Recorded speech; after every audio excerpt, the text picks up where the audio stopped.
Hey guys, it's Ebony here from Ebony Esports, where we talk all things esports and gaming, especially about the games that I love. And today we have some news. Cricket 22, it's been announced by the Big Ant Studios who make the game that they made a bit of an update, which is some decent news. It's not humongous news, it's not major news, but it has got some benefits. So let's get straight into what's going on.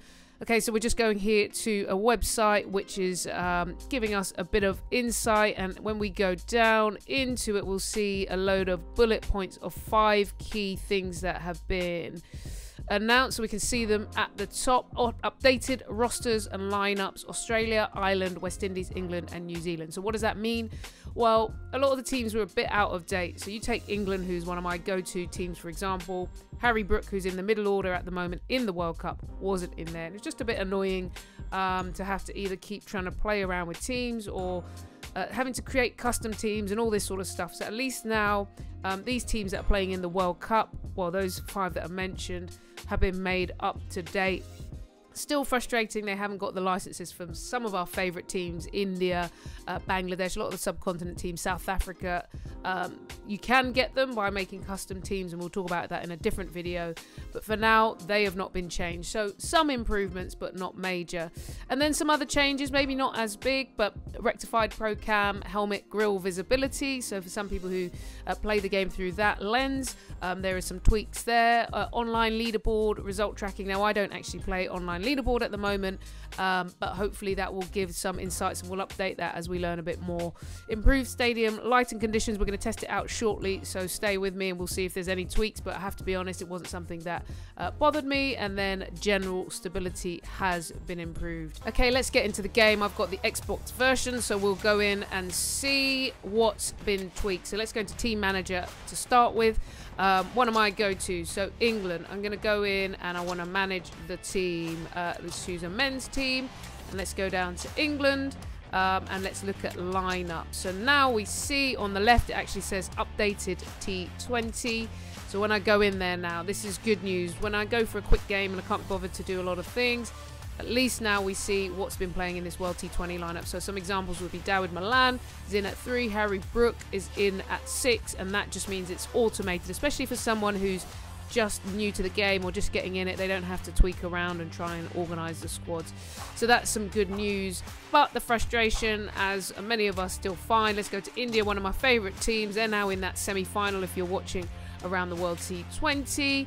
And if we look at their lineup, and let's go into their T20 lineup, I mean, where's Virat Kohli? Where is Virat Kohli? I mean, just where are these players? They haven't got the licenses yet. So we're still waiting on that. And like we say, there is a way around making custom teams, which we'll talk about in another video. But for now, that is not in play. And then finally, I think another thing is around kits. There hasn't really been that tweak that we were hoping for kits. Let's look at Australia as an example. We'll look at their uniform. And let's take a look at their T20 home kit.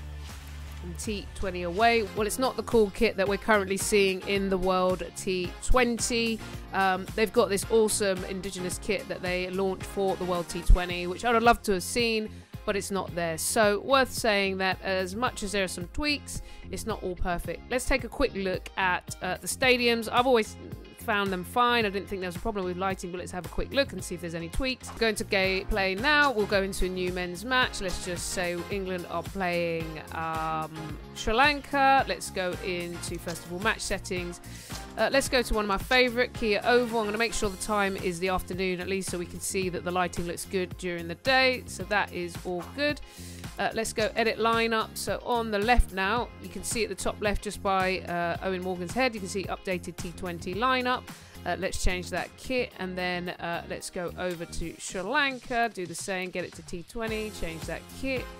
Okay, cool. And now automatically it goes to Jos Buttler. It's been saying Eoin Morgan for ages, but we start to see Jos Buttler. This is all good news. And then let's get into it and let's see if there's any tweaks to the eye on the stadium. Okay, I'm not going to lie, it still looks good. It's still not filled. A lot of people want a filled stadium, and I'm sure we can do some more tweaks, but that's not changed. But actually, the lighting still looks solid to me, so hello everyone. No complaints. Let's get into the game. Yeah, coin toss, it looks great. It looks bright and sunny, and I'm happy. So, overall, when we start to come back to this game and the updates, there are some decent ones. It's mostly good for people who are not heavy users of the game, haven't set up all their teams properly. It makes it good to go. But in summary, it's not a major update. I'm still waiting for those licenses for some of my favourite teams, and I still want some of those kits to be tweaked, like the Australia's kit. Well, that's it for today. That was a quick update on the 1.35 patch notes from the release from the Big Ant Studio, talking about Cricket 22. There's going to be lots more content and insight coming out on this channel, talking all things esports gaming. I'm a cricket lover as well, so you're going to see lots of cricket games, VR, and all sorts coming from us. So if you like the content, give it a like, subscribe. Let me know in the comments below as well what you think of the latest updates, and we'll join you soon.